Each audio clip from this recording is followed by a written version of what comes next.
Hello, my name is Diana Gutman, and for the last 7 years, I have diligently been working with the Oregon State legal system to make it more inclusive for survivors of violence and abuse. I am happy to announce that I am now working at a federal level with Congress as I propose my first federal bills for the 2024 congressional legislative season. The first bill that I am proposing to Congress is to have SANE nurses at all VA hospitals and outpatient clinics.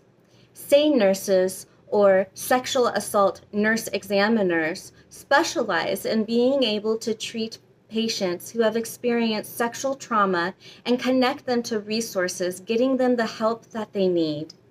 The second bill that I am proposing to Congress is to have rape examination kits at all VA hospitals and outpatient clinics. These two bills go hand in hand, and when passed, veterans and active duty service members who are seeking help at a VA clinic or hospital will be able to adequately get the treatment that they need rather than being turned away and having to go elsewhere. Every bill that I propose to get passed comes from a personal experience of mine. And 7 years ago today, after I safely made it back to the United States, my friends and my family took me to the VA hospital in Portland to get help from the sexual violence that I experienced. But unfortunately, they weren't able to treat me, and I had to be turned away and seek treatment elsewhere. It was a long road for me to be able to get to the point of being able to advocate for others. But advocating for others is what has given me the strength to get up each day after this horrible trauma happened in my life. I'm still patiently waiting for my own justice as my abuser and attacker is free in this country and has yet to be reprimanded for the crime that he committed to me back in 2017 in the country of Canada. It was a long road for me, but as I said, I started advocating for others, and going through the legal system showed a huge light on the loopholes that predators use in order to victimize their target, keeping them in this state of fear. The first bill that I proposed came from my personal experience, which is House Bill 3117. In the state of Oregon, at the time when I was going to refile for my protection order, I was denied because I wasn't proving fear for my life, but reasonable fear.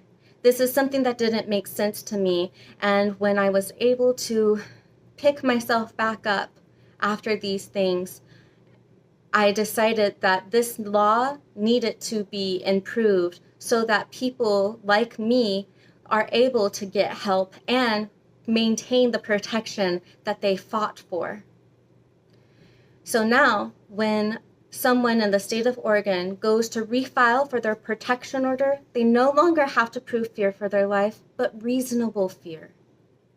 The second bill that I got passed in the state of Oregon is House Bill 2746, which is the Hope Card program. This bill reduces the amount of paperwork that a petitioner has to carry on them at all times and reduces it to the size of a card. It has the important information that law enforcement would need in order to help the survivor who is trying to maintain their protection from the person who victimized them, but it does not do away with their protection order. So it goes hand in hand, helping to empower the person who has been traumatized. And lastly, the most recent bill that I got passed in the state of Oregon is SB 816, and that is the Peace of Mind bill. Now, when a petitioner goes to file for a protection order, regardless of how long court deliberations take, should they exceed 30 days, a new expiration date will be written in order to give the survivor peace of mind and ensuring that they get their full term of protection. I just want to say a special thank you to all of the legislators who have helped me get these laws passed in the state of Oregon, and a special thank you to the congressional legislators who are helping me get these bills passed for the 2024 legislative season. We are not done yet, and there's still more work that is needed, but it is so exciting to see that just because people do bad things doesn't mean that our life has to end. We can do things to help others, and it has really been such an honor getting to work alongside my family and friends and legislators and legal counsel who has helped get me to this point so that I can continue to advocate and serve those who are experiencing trauma and are trying to be liberated from violence and abuse. To all survivors out there, I want you to know that you are not alone and that there are resources available. And it doesn't matter where you are at, you can get help. I encourage you to contact rain.org, and they will be able to connect you to local resources regardless of what state that you currently reside in. I will continue to update you as we go along in this congressional legislative season, and I thank you so much for your time. My name is Diana Marie Ogaz Gutman, and I am a rape survivor. In 2017, I was raped by a Portland, Oregon fashion designer who took me out of the country, and this person's name is Tony Ike, also known as Designs by Thor.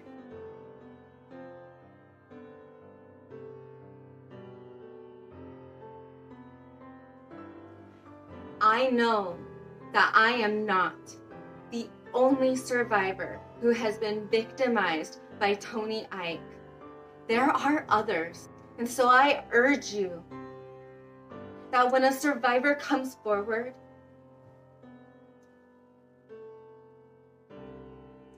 and they have the courage and the boldness to tell the tea, to tell the truth, take it seriously.